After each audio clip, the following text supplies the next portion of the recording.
आज बड़े सौभाग्य की बात है कि 500 वर्ष के बाद अयोध्या में प्राण प्रतिष्ठा पड़ा।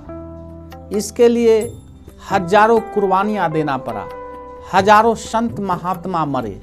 उसके बाद हमारा राम लला का अयोध्या में जो है प्राण प्रतिष्ठा पड़ा। और आज हम आप लोगों के बीच एक ऐसा कहानी लाए हैं जो उस सूर को, दैत्य को भगवान राम भी नहीं मार सके। और इसके लिए माता सीता का सहारा लेकर के उस मूलकासुर को मारना पड़ा। जब रामचंद्र जी रावण और कुंभकर्ण को मारे, तो मारने के बाद कुंभकर्ण का एक पुत्र था जिसका नाम मूलकासुर था। और मूलकासुर प्रतिशोध में हमेशा जो है सो जलता रहता था कि हमारा चाचा और हमारा पिताजी को जो मारा है उसको हम अवश्य मारेंगे। और मूलकासुर ने जाकर के तपस्या ब्रह्मदेव का करना शुरू कर दिया। तपस्या करने के बाद ब्रह्मदेव प्रकट हुए और बोले कि हे मूलकासुर, तुमको क्या चाहिए?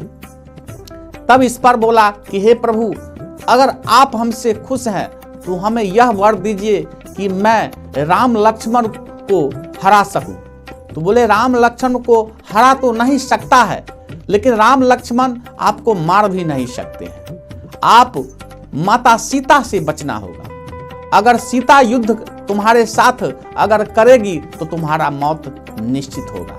तो बोले वो तो अबला है, सीता हमको क्या बिगाड़ सकती है।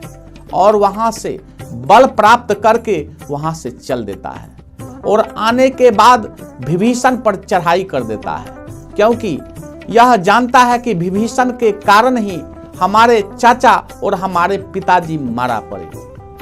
विभीषण तंग आ जाता है और विभीषण अयोध्या पहुंच जाता है। अयोध्या जाकर के रामचंद्र जी से मिलता है और कहता है कि हे प्रभु, हमारा भतीजा जो है सो आतंक मचाए हुए है, वह कुंभकर्ण का पुत्र है और हमें राज्य भी ठीक से करने नहीं देता है और युद्ध जो है सो करता ही रहता है। तो बोले आप चिंता मत करें, आप हमारे मित्र हैं। और राम, लक्ष्मण, हनुमान जी सेना सब लेकर के मूलकासुर के पास पहुंच जाते हैं। दोनों में घमासान युद्ध होता है। घमासान युद्ध होने के बाद वह परास्त नहीं हो रहा था।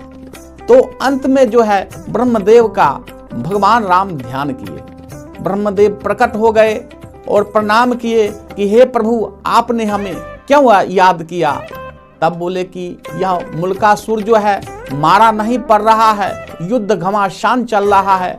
तब बोले कि हे प्रभु, यह हमसे वर प्राप्त किया था कि हमको राम लक्ष्मण परास्त नहीं कर सके। सो इसलिए माता सीता को जो है आप युद्ध में लाएं और उन्हीं के जो है उन्हीं से यह मारा पड़ सकता है। तब फिर अयोध्या जो है दूत को भेजते हैं और माता सीता को वहां लाया जाता है। माता सीता के शरीर से एक तेज निकलता है और तेज निकलने के बाद वह कोई साधारण महाकाली थी। माता सीता जो महाकाली का रूप ली थी, तो मूलकासुर और माता सीता में घमासान युद्ध होता है और अंत में जो है काली जो सीता के रूप में थी मूलकासुर को मार देती है। मारने के बाद सभी देवता, सभी जितने भी सेना थे, सब बड़े खुश होते हैं और माता सीता का जय जयकार करते हैं। जय श्री राम, हर हर महादेव।